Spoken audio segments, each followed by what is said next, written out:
대한민국 최고의 규범이고 그리고 5천만 국민이 합의한 공통 가치입니다. 인정하시죠? 네, 그렇습니다.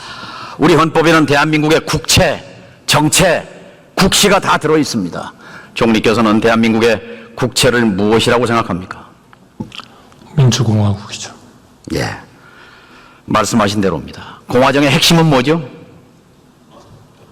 그거를 정체로 보느냐 국채로 보느냐 하는 논쟁은 상당히 있습니다만 핵심이 뭐죠? 저는 기본적으로 모든 국민들이 다 같이 잘 서로를 위하면서 산다. 그런 개념. 국채는 나라의 주인이 예. 왕이면 왕국이고 국민이면 공화국입니다. 공화국의 핵심은 입법, 행정, 사법, 삼권 분립의 조화와 균형입니다.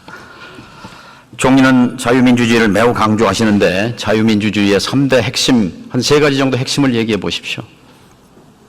그렇죠. 역시 법치주의, 삼권 분립, 그리고 모든 권력은 국민으로부터 나오는 그러한 그 국가의 기본적인 그 힘의 원천, 이런 것들이 국민이라는 거. 비슷하긴 합니다만 자유민주주의의 핵심 첫째, 개인의 자유와 권리입니다. 언론 자유가 핵심입니다. 두 번째, 법 앞에 평등입니다. 법치주의. 세 번째, 다수결 민주주의입니다. 이 3가지 모두 위협받고 있습니다.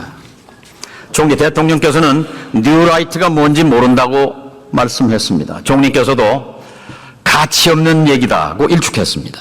총리가 보시기에 윤석열 정부 안에 뉴라이트가 있습니까? 없습니까? 글쎄요, 거기에 대한 생각을 있습니까? 가지고, 없습니까? 생각을 가지고 있는 분들은 있을 수 있겠죠. 있을 수 있습니까? 그러나 저는 지금도 64년도에 미국의 레이건 대통령이 대통령 되시기 전에 우리가 선택해야 할 시간이다라고 하면서 한 연설이 기억이 납니다. 지금은 left와 right는 없다. 오로지 국가를 잘 되게 하느냐 못하게 하느냐는 up or down만 있다. 이런 말씀을 한 것이 저는 참 공감이 가는 그런 말씀입니다. 이제 right, left, new right, new left가 있는지는 저는 모르겠습니다만 그런 이념 가지고 논쟁하고 색깔칠하고 국민을 가르고 이런 거는 바람직하지 않다고 생각합니다. 총리께서는 없다라고 말씀하시고 싶은 것 같은데요. 세상 천지가 지금 이 정부가 뉴라이트 천지가 돼가고 있다라고 생각하는데 총리의 답변은 바로 이 정권이 위기인 이유를 말하고 있습니다. 문제는 최근에 임명된 요직마다 어디서 골라왔는지 모두가 전부 뉴라이트 인사들로 채우고 있는 것입니다. 노동부 장관, 통일부 장관, 안보실장, 독립기념관장, 한국학중앙연구원장, 방통위원장 이루다 셀 수도 없습니다. 총리와 저는 깊은 인연이 있습니다. 제가 노무현 정부에서 NSC 국가안보회의 위원장으로 일할 때 총리께서는 국무조정실장으로 여기 참여하셨습니다. 네, 그렇습니다. 노무현 정부의 국정 철학을 누구보다 잘 이해했고 앞장섰던 분입니다. 2007년 노무현 정부의 마지막 총리로서 북한의 김영일 총리와 남북 총리회담을 서울에서 갖기도 했습니다. 한반도의 평화 정착을 훌륭하게 뒷받침했던 분입니다. 제가 아는 한덕수 총리는 그런 분입니다. 총리, 북한을 타도 대상이라고 말하는 사람이 있습니다. 같은 생각입니까? 저는 그렇게 생각하지 않습니다. 북한은 우리의 동족이 있는 그러한 그 지역이고 우리가 그 주민들에 대해서 항상 돕고 또 그런 주민들이 잘 되도록 그렇게 도와야 된다고 생각합니다. 통일을 흡수 통일이어야 한다라고 하는 주장이 있습니다. 동의하십니까? 저는 동의하지 않습니다. 그리고 그거는 우리 헌법에서도 허용하지 않습니다. 무력 통일론에 대해서는 어떻게 생각하십니까? 한마디로 무력에 의한 현상 변경, 이것은 안 된다 하는 것이 우리 헌법이 정하는 평화적 통일을 지향하는 것입니다. 그렇다면 만약에 이 같은 생각을 가진 사람이 국가의 외교 안보 전략을 좌지우지하는 자리에 있다면 이것은 굉장히 위험한 일입니다. 그렇지 않습니까? 그러한 그 무력의 준비, 이것은 국가를 보유하는 데 있어서는 저는 필수적이라고 생각합니다. 왜냐하면 현재 북한의 김정은이 남쪽을 적이라고 규정하고 있고 통일을 하지 않겠다고 얘기하고 있고 하기 때문에 그렇게 죄송합니다. 우리 의원님이 통일부 장관을 노무현 정부에서 하시면서 NSC의 위원장으로서 미국에 가셔서 협상도 많이 하시고 한 거를 제가 잘 알고 있습니다. 그러나 기본적으로 그러한 북한의 준비 또 우리의 대화에 대해서 응하지 않고 핵 문제에 대해서 전혀 진전이 없고 이런 상황에서는 그러한 일들이 대화에 응할 때까지는 우리가 강력한 자강, 그러한 힘을 우리가 갖추지 않으면 국가를 보유할 수 없다. 저는 그렇게 생각합니다. 좋은 말입니다. 그렇게 그런데요. 준비하는 것이 남북 간의 하나의 그런 대결을 오히려 완화시키는 그런 쪽으로 작동할 수도 있다. 그렇게 생각합니다. 이 사람은 지난번 대선을 대한민국 세력과 반국가 세력의 대결이다 이렇게 주장합니다. 동의하십니까? 그렇다고 생각합니다. 왜냐하면 반국가 세력이라는 게 결국 대한민국의 정체성. 그렇다고 생각한다고요? 자유민주주의 이런 거를 부정하는 분들 아니겠습니까? 그러니까 국내적인 선거 자체가 그러한 세력 간의 투쟁이다. 이렇게 보기는 어렵지만 우리가 항상 염두에 둬야 되는 것은 대한민국의 정체성을 부정하는 그런 분들에 대해서 경계심을 가져야 된다 하는 그런 우리의 준비는 있어야 된다. 반국가 세력은 야당이었습니까? 아닙니다. 특정 지칭을 하는 것은 아니라고 생각합니다. 반국가적인 행위, 그런 행위를 하는 분들을 지칭하지 않을까 생각합니다. 예를 들면 최근에 우리의 군사에 대한 정보 이런 것들을 적국에 넘긴다든지 하는 이런 일들을 하는 사람들은 분명히 그러한 그 반국가 세력에 속하는 분들이라고 생각합니다. 총리 중일마라고 하는 말을 들어보셨습니까? 네, 들었고요. 그래서 제가 어제 죄송합니다. 한마디로 그 중일마라는 거를 말씀하신 분의 그 말한 전체적인 내용을 저는 처음부터 좀 끝까지 충분히 보고 이분이 어떤 뜻에서 얘기를 하는구나 하는 것을 판단해 주셨으면 좋겠습니다. 중일마라는 딱 그 세 글자를 가지고 얘기를 하니까 완전히 정신 나간 사람이 되는 거죠. 그런 게 아니고요. 그분이 얘기한 거는 일본으로 하여금 강제적으로 하고 싶지 않은데 강제적으로 사과를 하게 하는 것이 큰 의미가 없을 수 있다. 그러니까 미래를 보고 한일 간의 관계를 더 발전을 시켜서 일본이 우리 의원님 잘 아시는 DJ 오부치 같은 그런 기회에 그렇게 사과를 할 수 있게 하는 것이 더 의미가 있는 거 아니냐. 처음부터 끝까지 그분이 한 얘기를 읽어보시면 아마 의원님도 그 이해하실 겁니다. 그렇게 돼 있습니다. 그런데 그거를 딱 중일마 세 글자를 가지고 판단을 하니까 이게 그냥 이상한 해석이 돼버리는 거죠. 저는 그렇게 믿습니다. 그런데 이 사람은 누구입니까? 그분은 또 그런 사람입니다. 제가 이름을 거명하지는 않겠습니다. 어느 직책에 있는 사람입니까? 죄송합니다. 제가 이름을 거명하지는 않겠습니다. 그 사람의 이름을 입에 올리시는 것이 그렇게 어렵습니까? 아닙니다. 의원님께서 이미 다 아시리라고 생각이 들기 때문에. 어느 직책에 있는 사람입니까? 직책을 제가 얘기할 필요가 없겠습니다. 이미 다 아시니까요, 의원님께서.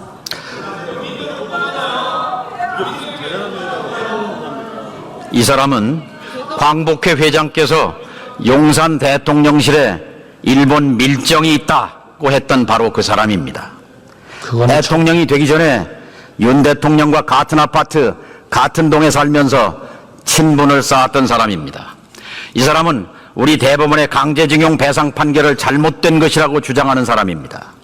이 사람은 일본은 군대를 보유해야 하고 전쟁을 할 수 있는 나라가 되어야 한다고 주장합니다. 이 사람은 한반도 유사시 일본 자위대가 개입해야 한다는 주장을 합니다. 여기에 동의하십니까? 제가 동의하는 부분도 있고 아직은 어느 부분에 동의하십니까? 아직은 이르다 하는 그런 생각도 있고요. 어느 부분에 동의하십니까? 그러니까요. 어느 부분에 동의하십니까? 아니, 일본하고 미래를 향해서 잘 지내야 된다 하는 것은 그거는 분명히 옳은 얘기죠. 우리가 일본에 대해서 과거를 직시는 하지만 우리가 미래를 위해서 우리의 보편적 가치를 공유하는 그러한 국가로서 또 이 지역의 안보에 있어서 협력도 할 수 있는 국가로서 그러한 관계를 유지해야 된다 하는 것은 저는 동의합니다. 이 사람은 MB 정권 시절 일본과의 군사정보보호협정을 밀실에서 추진하다가 쫓겨난 사람입니다. 쫓겨나면서 군사기밀 41건을 무단 반출해서 대법원에서 유죄 확정 판결을 받은 사람입니다. 이 사람은 MB 시절 청와대에서 비서관 할 때 그 아래 행정관으로 있던 사람들을 윤석열 정부가 들어서자 국방부 장관으로, 외교부 1차관으로, 외교부 2차관으로 요직에 밀어넣는 영향력을 행사한 사람입니다. 이 사람은 낙가손해상을 수상한 사람입니다. 외국의 현직 공직자가 낙가손해상을 받은 유일한 사람입니다. 이 사람은 한일 미래의 걸림돌은 한국 시민과 일제강점기의 피해자들이라고 말하는 사람입니다. 일본이 공인한 친일파입니다. 이 사람을 그대로 두면 국가가 위태롭습니다. 첫째, 일본 우익의 주장을 그대로 대변하는 사람이기 때문입니다. 일본 우익이라는 사람들은 식민지 지배가 합법이었다고 우기는 사람들이고 반인도적 범죄 행위, 강제징용, 성노예, 민간인 학살 자체를 부정하는 사람들입니다. 그들을 대변하는 인사입니다. 둘째, 국가기밀 유출로 유죄 확정을 받은 사람입니다. 셋째, 이념이 중요하다고 하면서도 이념이 뭔지 모르는 대통령을 마음대로 움직이는 사람입니다. 직급은 차관급에 불과하지만 영향력은 정권의 2인자라고 할 수 있습니다. 이것만으로 정권이 위험해지고 국가가 위태로워집니다. 총리, 이 사람을 국가안보실에서 즉각 내보내야 한다고 생각합니다. 파면을 건의할 용의가 있습니까? 우선 평소에 굉장히 합리적인 그런 입장을 취하시는 의원님께서 말씀하시는 것이지만 저는 지금 그분을 묘사한 그분의 위치, 그분이 하고 있는 일, 그러한 것들에 대해서 저는 동의하기가 어렵습니다. 그분이 그러한 역할을 의원님께서 말씀하시는 것처럼 그렇게 하고 있지 않습니다. 그렇기 때문에 제가 그분의 파면을 건의할 그런 생각도 없습니다. 이 사람의 박사 논문, 시카고 대학 박사 논문 주제가 자위대 연구입니다. 일본 방위정책 연구입니다. 그리고 이 사람이 쓴 책, 논문, 글, 기고, 발언, 제가 인용한 것들입니다. 출처 다 보내드릴 수 있습니다. 총리는 이미 사의를 표명한 분입니다. 쓴소리를 못할 이유가 없습니다. 옳은 일이라면 얼마든지 해야죠. 그러나 그 일은 옳은 일 같지가 않습니다.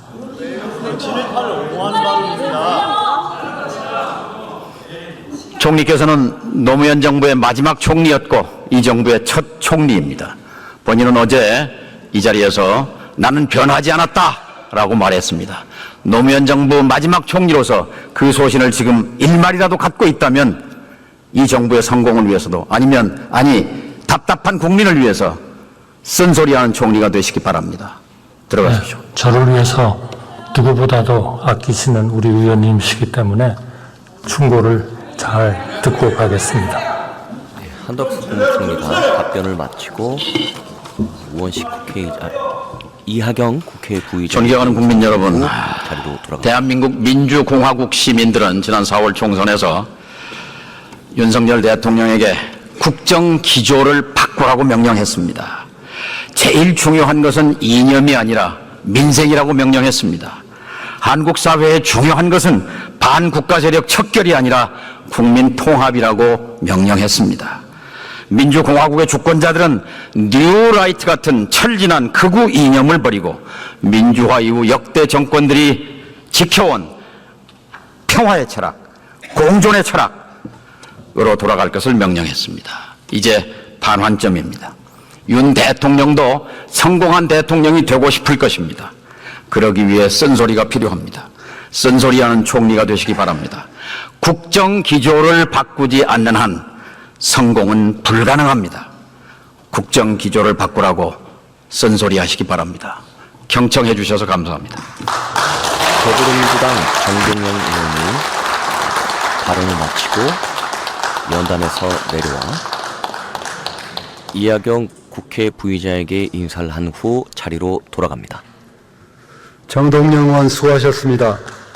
다음 자, 뉴스를 챙겨보시는 여러분들은 지금까지 이런 뉴스들을 볼 때마다 어떤 생각이 드시나요? 제가 항상 여러분들에게 뭐라고 말씀을 드렸어요. 여러분들처럼 뉴스만 평소에 잘 챙겨보셔도 돈을 벌 수 있다, 돈이 된다라고 말씀을 드렸는데 여러분들은 여기 보이는 트럼프와 해리스의 미국 대선에 관련된 뉴스를 보시면 어떤 생각을 하시나요? 아직도 그냥 뉴스만 보고 끝내는지 아니면 이 뉴스를 어떻게 활용할 수 있을까를 고민하고 계시는지를 되물어보고 싶습니다. 그 이유가 뭐냐면 제가 6월에 여러분들께 뭐라고 말씀드렸어요? 포항 앞바다에서 석유가 발견되었다. 그래서 대왕고래 프로젝트를 국가에서 추진하게 될 것이란 기사가 떴는데 뉴스만 보고 그냥 넘기지 말고 지금은 국내 석유 시추 생산 관련주에 관심을 가져서 투자 쪽으로 생각을 한번 해보셔야 한다고 말씀을 드렸습니다. 그리고 나서 이런 썸네일들 뉴스를 통해서 많이 보셨을 텐데요. 이런 포항 석유 발견 이슈가 나왔을 때 돈을 많이 버는 부자들은 어떻게 생각한다? 대부분의 부자들은 이런 뉴스들을 보고 어떤 종목이 가장 좋은지, 어디에 투자해야 돈이 몰리는지 자연스럽게 생각한다고 제가 말씀을 드렸죠. 부자들이 봤을 때는 뉴스가 곧 돈으로 이어지고 그 뉴스가 나에게 돈을 벌어준다는 경험적 확신이 있기 때문이라고 말씀드렸었는데 월급으로 부자가 되는 건 절대 불가능하다는 걸 이미 부자들은 알고 있습니다. 그래서 이번에도 마찬가지입니다. 보시면 아시겠지만 제가 지난번에도 구독이라고 문자 남겨주신 모든 시청자분들에게 포항 석유 발견 관련주 중 많은 종목도 아니고 가장 급등 확률이 높은 딱 한 종목 화성밸브를 여러분들에게 추천드렸습니다. 그러면서 여기 나와 있는 대로 정확히 어느 가격에 매수해야 하는지 그리고 수익률이 어느 정도 나왔을 때 팔아야 하는지 이런 부분들까지 여러분들에게 공유해 드렸었는데 자 지금 실제로 어떻게 됐다? 오른쪽을 보시면 아시겠지만 제가 6월 초에 이 화성밸브를 공유해 드리고 나서 단기간에 이렇게 주가가 2배 이상 급등이 나왔다. 그래서 최근까지도 전부터 봐주신 구독자 여러분들께서 이 종목으로 수익을 내실 수가 있었을 텐데요. 다시 한번 축하드린다고 말씀을 드리겠고 자 이번에도 마찬가지입니다. 앞으로 이슈가 될 수밖에 없는 게 미국 대선이라는 걸 잘 알고 계실 텐데 우리가 어떻게 생각해 볼 수 있다? 미국 대선에 관련된 국내 관련 대장주가 무엇일까? 트럼프나 해리스 둘 중 누가 당선이 되어도 상관없이 반드시 오를 만한 국내 관련주는 무엇일까를 생각해 봐야 한다는 거죠. 정책상 미국의 영향을 절대적으로 받는 우리나라 대선에서도 박근혜 대통령 대선 관련주 아가방 컴퍼니는 무려 2600% 가까이 상승했고 이명박 대통령 대선 관련주였던 이화공영은 4000% 이상 상승했던 건 다들 기억하실 겁니다. 그래서 대선주는 정말 중요합니다. 자 그렇기 때문에 제가 이번에도 뭘 보내드린다? 지난번과 똑같이 제 번호 010-792-8273으로 정보라는 문자를 보내주시면 링크 주소 하나를 보내드릴 건데요.